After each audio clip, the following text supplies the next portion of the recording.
예, 사람에게 손 내밀지 말라라는 제목으로 하나님 말씀 증거하도록 하겠습니다. 12장부터 24장까지 내용이 사로잡힌 자들에게 하는 설교입니다. 그러니까 바벨론 포로로 끌려간 사람들, 자기들은 주인공이 아니라고 생각했죠. 예루살렘에 남아있는 사람이 주인공이다. 아니라는 거예요. 남아있는 사람들이 떨거지들이고 포로로 끌려간 너희들이 주인공이고 너희들이 바벨론에서 잘 훈련받고 난 다음에 너희들이 주역이 돼서 돌아오게 될 것이다. 그러니까 포로들아 소망 갖고 들으라, 그런 메시지예요. 오늘 그 일환으로 또 설명하는 것입니다. 24장은 17장은 지금 뭐로 표현하느냐 하면은 수수께끼와 비유라 그랬죠. 2절에. 그러니까 독수리가 두 마리가 나와요. 이게 강대국입니다. 3절부터 6절까지 나오는 강대국은 바벨론이고요. 그다음에 7절부터 10절까지 나오는 건 애굽이에요. 그래서 그 11절부터 마지막 24절까지 해석해 주는 거고, 이거 뭐 수수께끼하고 해석을 여기 다 나와 있으니까 그냥 몽창 묶어가지고 설명해 줄게요. 그러면 제일 좋겠죠. 먼저 3절부터 6절까지 나오는 바벨론, 이게 큰 독수리거든요. 하나님께서 끌려가라 그랬죠. 여기서 연한 가지를 꺾었다 그러는 것은 유다를 말하는 거고, 상인의 성읍, 아마 이게 경제활동이 왕성했는 거, 바벨론을 말하는 것입니다. 바벨론에 끌려갈 것이다. 근데 뭐라고 설명하냐 하면은 바벨론이 옥토라는 거예요. 오히려 너희들은 험한 땅이라고 생각하는데 옥토다. 의외로 바벨론이 너희들에게 잘해줄 거다. 그리고 바벨론 포로로 끌려가면 거기서 훈련과 성장의 땅이 될 것이다. 그래서 너희들이 멋지게 변화가 될 거야. 그리고 융성하게 될 거야. 그러니까 망한 게 아니야. 내가 항복하라 할 때 항복하고 바벨론 끌려가서 옥토에서 잘 자라가지고 자궁이죠. 다시 돌아와. 그렇게 말씀하신 겁니다. 그게 3절부터 6절인데 5절 6절만 읽겠습니다. 시작. 또 그 땅에 종자를 꺾어 옥토에 심되 수양버들 가지처럼 큰 물가에 심더니 그것이 자라며 퍼져서 높지 아니한 포도나무 곧 굵은 가지와 가는 가지가 난 포도주가 되어 그 가지는 독수리를 향하였고 그 뿌리는 독수리 아래 있었더라. 여기서 말하는 포도나무는 유다를 얘기하는 겁니다. 이스라엘 백성들을 얘기하는 거예요. 그러니까 바벨론에 항복하라는 거예요. 순종하라. 그러면 잘 될 것이다. 여러분, 구약은요 딱 두 가지로 이루어져 있습니다. 하나는 애굽에 갔다가 돌아오는 거예요. 그러니까 출애굽이죠. 애굽이 일종의 하나님 백성을 만드는 자궁이에요. 그러니까 하나님 백성은요 본토에서 키우지 않습니다. 오히려 그 험지로 가가지고 대적에게부터 키우는 거예요. 그래서 애굽에 끌려갔다가 애굽에서 출애굽하는 거예요. 그 과정이 믿음 과정입니다. 그리고 또 하나의 나오는 얘기가 바벨론에 끌려갔다가 출바벨론 하는 거예요. 구약은 딱 두 가지로 이루어져 있습니다. 뭘 상징하는 거죠? 신약은 뭐예요? 이 세상이라는 바벨론과 이 세상이라는 애굽에 우리가 끌려갔다가 돌아오는 거예요. 어디요? 하나님의 나라로. 그러니까 크게 보면 세 가지입니다. 구약은 출애굽, 출바벨론, 신약은 출세상. 그죠? 나오는 거. 그런 이미지라는 거예요. 그러니까 세상 속에 있을 때 우리도 여기서 자꾸만 벗어나려고 그러고 난리치지 말고 세상에서 하나님 말씀 가지고 잘 커라. 그게 자궁이 된다. 그래서 아기가 태어나듯이 새 생명이 태어나게 될 것이다. 그게 접근이라는 것입니다. 근데 문제는 뭐냐 하면 이 말을 안 듣는 녀석이 하나 있다는 거예요. 이스라엘의 유다의 마지막 왕이 시드기야. 16대 왕이 요시야죠. 요시야의 아들 세놈과 손자가 4명이 다 왕이 돼요. 그래서 17, 18, 19, 22 요시야의 아들 셋과 손자예요. 한번 도표를 보여주세요. 도표를 잘 만들었더라고. 요시야가 16대 왕인데 원래 아들은 이거보다 더 많아요. 근데 왕이 된 순서로 봅시다. 요 중에서 누가 제일 똑똑하겠어요? 둘째 아들 여호아하스가 제일 똑똑해요. 그러니까 요시야가 무기토 전투에서 죽고 난 다음에 제일 똑똑하니까 누굴 왕을 세웠겠어요? 장남이 여호야김인데 멍청하니까 안 세웠을 거 아니에요. 똑똑하니까 택현론이겠지. 여호아하스 왕을 세웠다고요. 근데 바로 왕이 와가지고 죽여버리고 애굽이 세운 왕, 허수아비 왕이죠. 그게 여호야김이에요. 여호야김. 그러니까 17대 18대가 됐겠죠. 첫째 아들이라고 합시다. 예. 그가 왕이 되니까 그래서 예레미야에 나오는 건 여호야김 11년, 시드기야 11년, 22년 동안의 스토리가 예레미야서에 다 나와 있는 거예요. 사실은 여호아하스는 죽었으니까 별로고 여호야김은 잡혀간 거거든요. 이제 누가 열받죠? 애굽이 세운 왕이니까 바벨론이 쳐들어와 가지고 여호야김을 죽여버립니다. 그리고 그의 아들을 세워요. 여호야긴을. 그래서 여호야김 때 1차로 포로로 끌려가고요. 여호야긴 때 2차로 포로로 끌려가요. 이때 아마도 에스겔이 끌려간 것 같아요. 여호야긴. 나중에 여호야긴은 바벨론에 있다가 말년에 대접받습니다. 그래서 왕의 자리에 올라가서 왕 대접받아요. 그래서 회복이 되는 케이스고, 그 다음에 누구를 왕을 세웠냐 하면 느부갓네살이 마지막 셋째 아들 시드기야, 이 녀석을 바벨론의 주구 러닝 도구로 세웠다고요. 그러니까 바벨론 말을 잘 들어야 될 거 아니에요. 근데 지금 여기 나오는 스토리는 시드기야 얘기라고. 마지막 20대 왕 시드기야. 누가 세웠어요? 바벨론이 세웠다고. 그럼 말 잘 들었으면은 하나님께서 말 들으라 그랬잖아요. 그래서 문제가 없는데 양다리 외교를 했다고. 시드기야가 원래 바벨론이 세운 왕인데 친애굽 정책을 폈다고요. 그러니까 느부갓네살이 열받아 가지고 다시 군대를 이끌고 와 가지고 시드기야를 죽이지도 않고요, 두 눈을 뽑고 철사에 묶어서 끌고 가요. 그리고 예루살렘을 작살을 내버리죠. 그래서 예루살렘 성전이 무너지게 되는 겁니다. 누구 때? 시드기야 때. 그러니까 이 시드기야 사건은 아직 벌어지는 거가 아니죠. 지금 에스겔은 여호야긴 때 끌려갔으니까 이때가 3차 포로라는 것입니다. 알아듣든 못 알아듣든 이 정도만 보세요. 예, 됐죠? 그러니까 오늘 배경은 누구예요? 시드기야라고. 시드기야 20대 왕. 이 멍청하게 바벨론이 세웠는데 친애굽 정책 펴다가 하나님 말씀 안 듣다가 난리치더라. 그래서 7절부터 10절까지 얘기가 시드기야 얘기예요. 이 멍청한 놈이 친애굽 정책 펴다가 하나님 말씀에 반하는 행동하다가 이제 두 눈 뽑히고 끌려가고 다 망한다, 그런 얘기라는 것입니다. 그래서 네 꾀 갖고 되겠니? 되는 일 하나도 없을 거야. 9절을 가고 10절만 읽읍시다. 시작. 너는 이르기를 주 여호와의 말씀에 그 나무가 능히 번성하겠느냐? 이 독수리가 어찌 그 뿌리를 빼고 열매를 따며 그 나무가 시들게 하지 아니하겠으며 그 연한 잎사귀가 마르게 하지 아니하겠느냐? 많은 백성이나 강한 팔이 아니라도 그 뿌리를 뽑으리라. 볼지어다 그것이 심어졌으나 번성하겠느냐? 동풍이 부딪힐 때 아주 마르지 아니하겠느냐? 그 자라던 두둑에서 마르리라 하셨다 하라. 여기 7절부터 10절까지 나오는 독수리는 누구예요? 큰 독수리는 애굽이라니까요. 애굽에게 들러붙어 가지고 여기 그러잖아요. 네 포도나무가 번성하겠느냐? 애굽 편에 든다고 번성 못해. 시들게 된다, 마르게 된다, 뿌리가 뽑히게 될 것이다. 동풍이 어떤 동풍이에요? 동쪽에서 오는 바람이니까 바벨론이죠. 바벨론을 감당할 수 있겠느냐? 너 말라 죽는다, 그런 얘기라고요. 지금 해석 다 한 거예요. 그러니까 두 독수리 의지하지 말고, 우리도 마찬가지 이 땅을 살아가면서 우리나라도 그렇죠. 뭐 미국을 의지할 것인가, 중국을 의지할 것인가, 뭐 여러 가지 생각이 있을 거예요. 한심한 소리 하지 말고 하나님을 의지해야 돼요. 저 유다가 딱 그랬다고요. 친 바벨론이냐 친 애굽이냐 둘 다 답 아니에요. 하나님을 의지해야 돼요. 하나님이 말씀하시는 그 길로. 그러니까 위기 상황마다 이걸 꼭 붙들어야 되는 귀중한 말씀이라는 것입니다. 그래서 11절부터 24절까지는 해석과 적용이 나옵니다. 이제 설명이 됐죠. 복잡하니까 이제 적용의 메시지를 증거하겠습니다. 세 가지인데, 첫째, 잘 망해야 산다는 거예요. 우리 인생 가운데도 망할 때가 오거든요. 망하는 거는 위기가 아니에요. 잘 망하면 기회가 옵니다. 다시 일어서게 된다는 거예요. 실패를 잘해야 됩니다. 실패할 때 철저히 실패하면 된다는 거예요. 여기 하나님께서 우리 인생 가운데도 그래요. 망하라 그럴 때가 있어요. 바벨론에 끌려가라 그럴 때 끌려가시라고. 그러면 내 생각에는 이게 망하는 길 같이 보이지만 잘 망해서 나중에 크게 되는 경우도 되게 많다니까요. 시드기야는 어떤 사람이었습니까? 믿음이 없어요. 하나님 망하라는데 안 망해. 그래서 죽어도 안 망하겠다고 지 장깨 쓰다가 애굽에 달라붙다가 사람에게 손 내밀다가 죽잖아요. 진짜 박살나잖아요. 이런 짓 하지 말라는 거예요. 우리 인생에도 실패 잘해야 됩니다. 또 잘 죽어야 됩니다. 이거 뭐 개인적인 느낌이 있어서 그런지 모르지만 요즘에 그 정치의 계절이잖아요. 잘 보면은 옛날에 좀 약간 억울함도 있고 좀 문제도 있고, 근데 두 종류 정치가가 있더라고. 죽어야 될 때 그냥 죽더라고. 실패할 때 잘 실패해요. 묘해. 몇 년 지나고 나니까 기회가 와요. 근데 바보는요, 죽어야 될 때 안 죽고 안 죽어. 내가 망하나 봐. 그러면서 살 길 찾고 이리저리 가다가 지금은 완전히 퇴물돼 버린 사람 되게 많아요.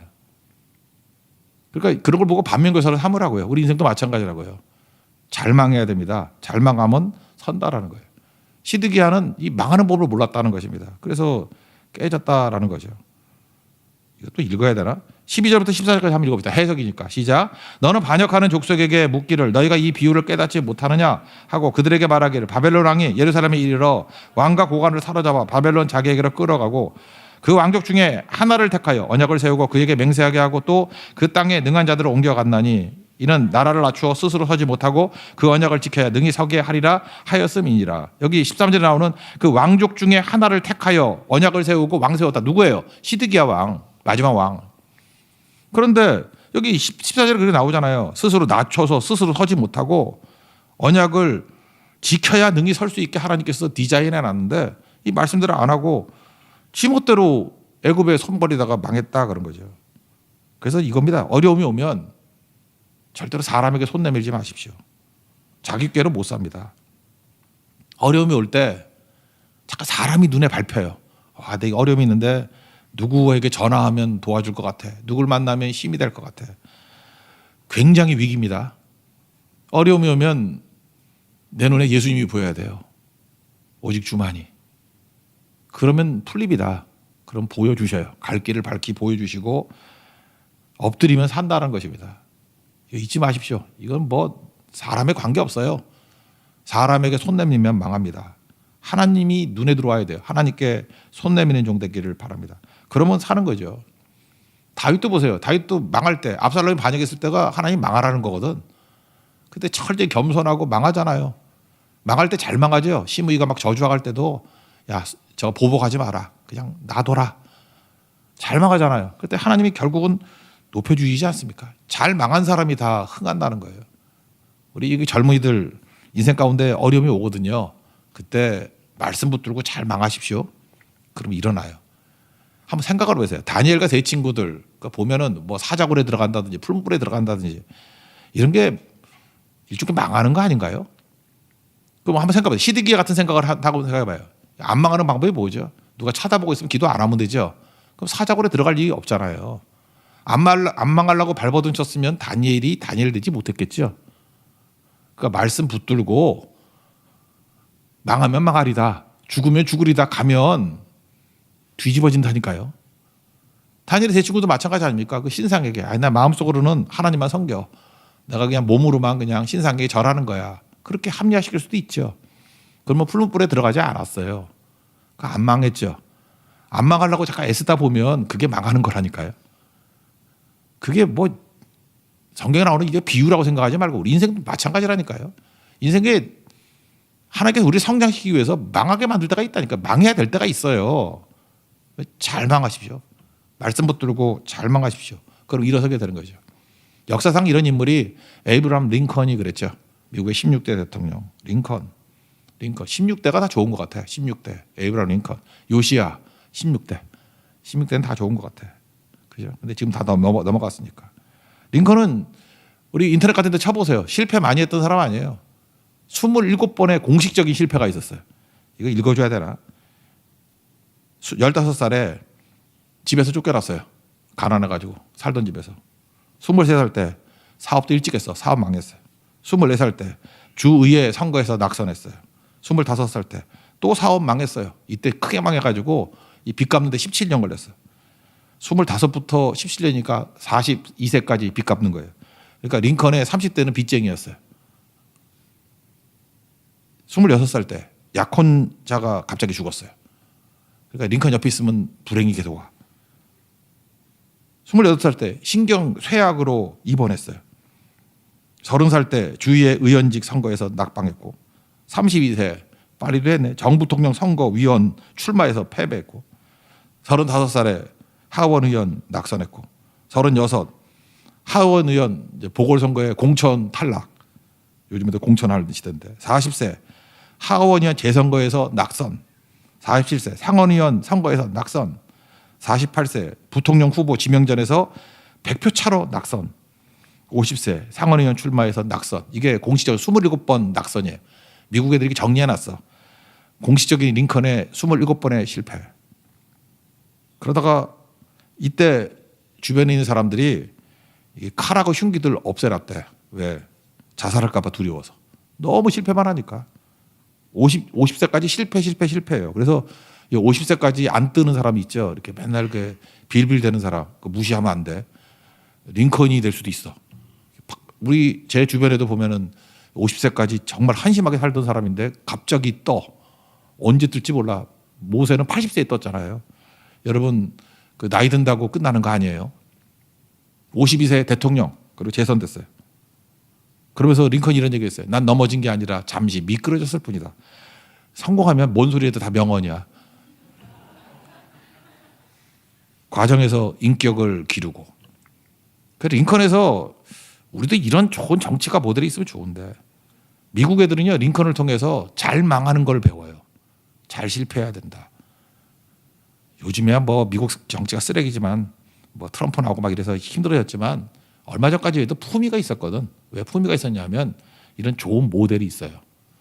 그래서 정치가들이 잘 물러나고 잘 은퇴하고 잘 망했어요. 그래서 아름다웠다고. 끝이 아름다웠어요. 근데 지금 뭐 길길이 뛰고 막 이러니까 문제가 되는 거죠. 우리 눈에 보이는 모델들 따르지 말고 그 엉터리 같은 지도자 따르지 말고 말씀 붙들고 죽고 말씀 붙들고 망하는 길 가십시오. 주님께서 반드시 이렇게 세워줘요. 다시 정리해 봅시다. 바벨론에 끌려가는 거. 우리 눈에는 망하는 거잖아요. 하나님의 눈에는 뭐예요? 흥하는 길이에요. 그게. 거기서 훈련과 성장 이후에 돌아와서 새로운 백성을 만드는 거라고. 여러분의 삶에 바벨론이 있을 때 두려워하지 말고 주와 함께 바벨론에 갔다가 주와 함께 예루살렘으로 돌아오십시오. 그게 승리의 길이다. 그 메시지입니다. 두 번째는 뭐냐면 배신으로 성공한 사람 없다라는 거예요. 약속 지켜야 된다. 배신의 아이콘이 누구냐면 히드기야거든요. 또 배신했어요.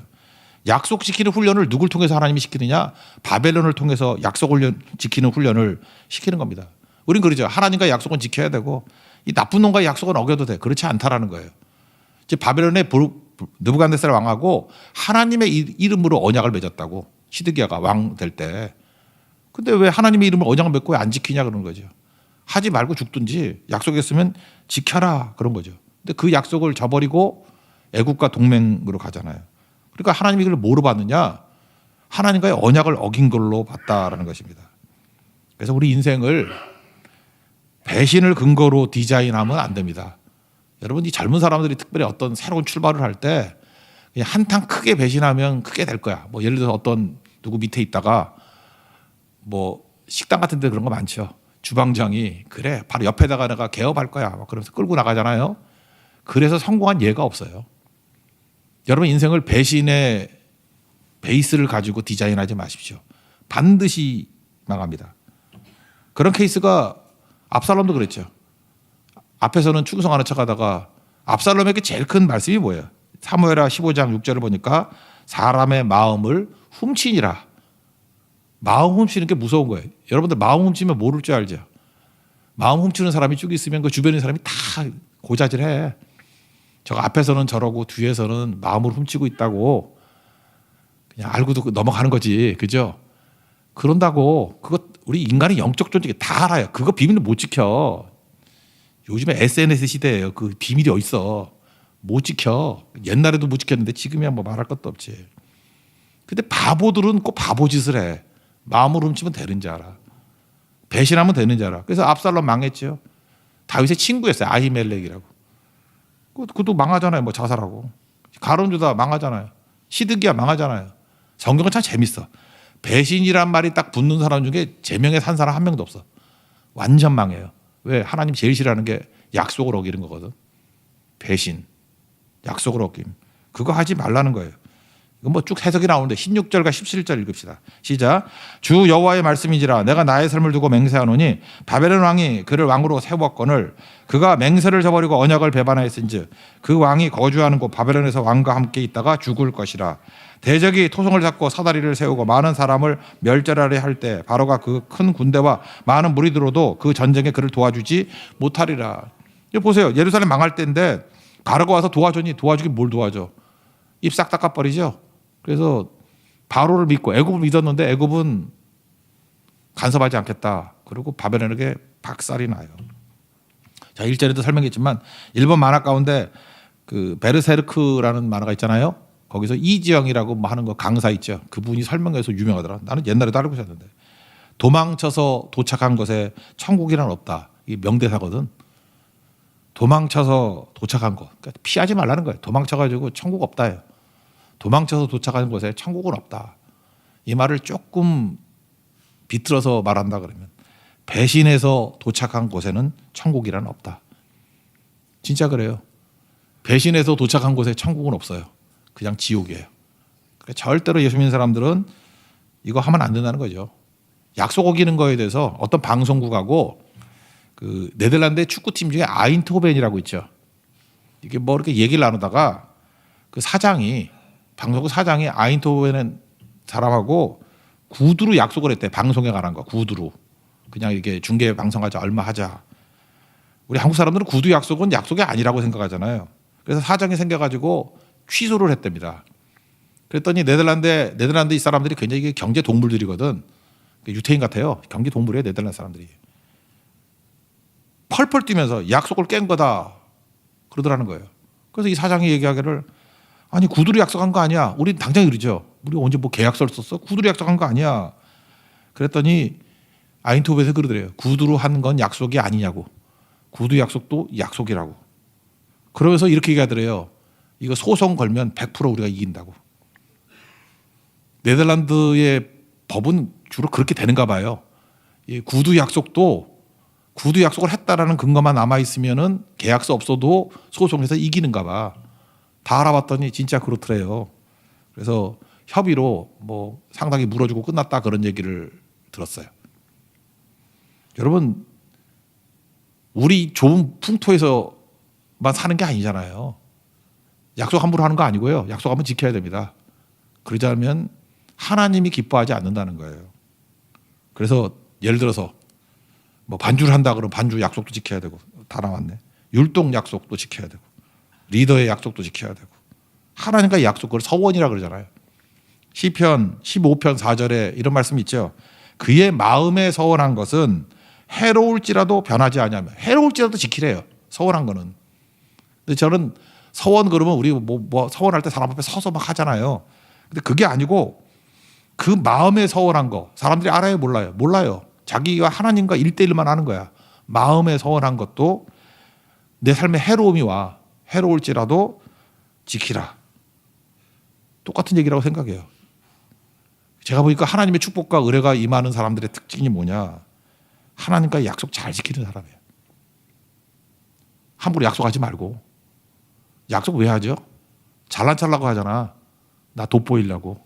내가 이런 약속을 하니까 난 너보다 훨씬 우월해. 그래서 명분 다 얻고 실리 쪽에서는 잘라버리는 거죠. 손해 안 보려고. 그 몇 배 대가를 치릅니다. 약속 잘 지키는 방법 하지 마십시오. 약속을 하지 말라고. 근데 일단 한 약속은 지키십시오. 헛된 약속으로 이득 얻으려고 그러지 말고. 그게 오늘 교훈이에요. 하나님 백성은 언약 백성이다. 그리고 마지막 세 번째는 간단히 합시다. 22절부터 24절까지가 그럼 이스라엘 뭐 약속 못 지키니까 망하는 거 아니에요. 하나님의 열심이거든요. 하나님의 열심으로 이루리라 그런 거죠. 여기 이제 설명 간단히 할게요. 이사야에서는 연한 순이라 그랬고 여기서는 연한 가지라고 나오네. 이 똑같은 게 뭐죠? 연한 가지, 연한 순하면 누구 생각나요? 예수님. 여기서 그 순이라는 거에서 넷제르가 나왔다. 넷제르. 넷제르란 말에서 나온 게 나사렛이에요. 그 어원이. 그러니까 보잘것없는 초라한 곳에서 예수님이 구세주로 나타나신다. 그런 뜻이라고. 그래서 여기서 연한 가지라고 설명한 건 예수님이라고 생각하면 돼요.